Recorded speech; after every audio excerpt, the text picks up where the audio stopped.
Уважаемый господин Шуссель, вы принимали участие в саммите 2003 года. Вы всегда были и остаетесь активным сторонником партнерства между Россией и Европейским Союзом. Премьер-министр Медведев и председатель Барозу говорили о факторе доверия или дефиците доверия в отношениях, как одной из проблем. Как вы считаете, это доверие унаследовано от холодной войны или это новое приобретенное недоверие? И что сделать, чтобы это недоверие преодолеть в наших отношениях? Если вам удобно, может быть, с места лучше, чтобы сэкономить время. Пожалуйста. Thank you. I understood we will remain seated, and thank you, Igor, for organizing this very important conference. It's one big step to overcome distrust and to increase efforts to create more trust, especially in the political scene, because I think in the economic scene, business people trust each other. If you look to the economic figures already mentioned by Dmitry Medvedev and José Manuel Barroso, there is enough trust. So the trade volume, the investment, so there is enormous trust, otherwise it would not work. So the distrust is either in the media, in the public opinion, in some parliamentary debates, etc.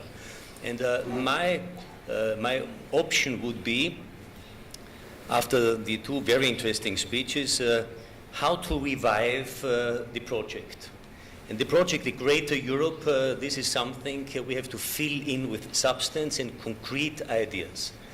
And there's a lack of concrete ideas and concrete projects, concrete steps forward. For instance, you mentioned energy, science and technology, very interesting. 2014, the year EU and Russia should cooperate.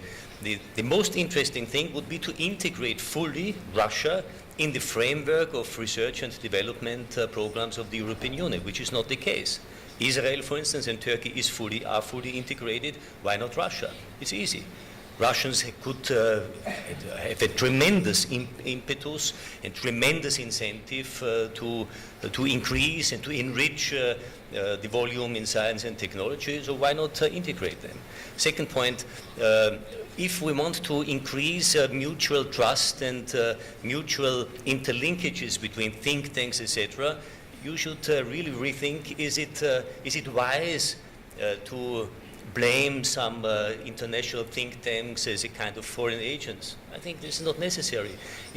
Everybody has to listen to even critical think tanks and the institutions. It's important. Not always comfortable, but it's important for us. Because normally politicians are always in a kind of an ivory tower, in a glass cage, and we need some critical voices to improve and to be better. So, third point. Yesterday we discussed about Cyprus in an informal circle together with Javier Solana. And Cyprus, by the way, is an interesting case. I read recently, I think it was end of January, a very interesting interview by Prime Minister Medvedev in the Handelsblatt, one of the major German newspaper for economic and business affairs. And he was absolutely aware that Cyprus is a problem.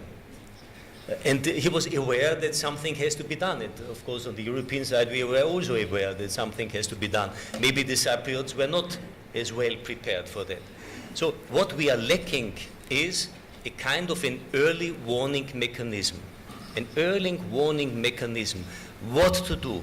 And it's completely right what José Manuel said. This was an early morning decision, always 4 o'clock in the morning. Everybody was a little bit sleepy, maybe not fully aware what are the consequences. This should be changed, by the way, within the European decision-shaping process. But anyway, we need an early warning mechanism about strategic interests on both sides.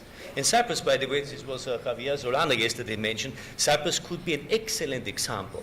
The reunification of Cyprus, including Turkey, including Russia, including the European Union, the energy options in the sea, together with the Palestinians, with Israel, the reduction of military expenditures in Greece, still very high, and Turkey. So this is a greater game, a visionary game.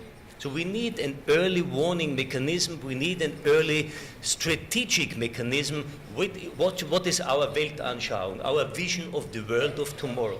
Where are we in 10 years from now? Either, and this is the brutal reality, and I think the next 10 years are absolutely decisive, either both of us, Europe and Russia, are second-class actors on the global scene because we have no G8 or G20, but the G2, America and China. That's the reality. Or we are cooperating, we are hand in hand cooperating and head to head thinking what can we do, what is our common interest, what can we do. So I think there are so many potential issues for strategic cooperation. Let's say Kosovo. Kosovo, by the way, is absolutely an interest of Serbia, of Russia, of Europe, and I think there's now a good perspective possible. So why not step in? And Catherine Ashton is already there. So I think that could be a common interest. Georgia, by the way, the new government of Georgia, absolutely more moderate and more interested in a good cooperation with Russia and keeping the contacts with the European Union. Transnistria, by the way. So all of these elements could be included in an early warning, in an early strategic mechanism. So I will stop here because I have later on the possibility to talk on economic affairs a little bit more.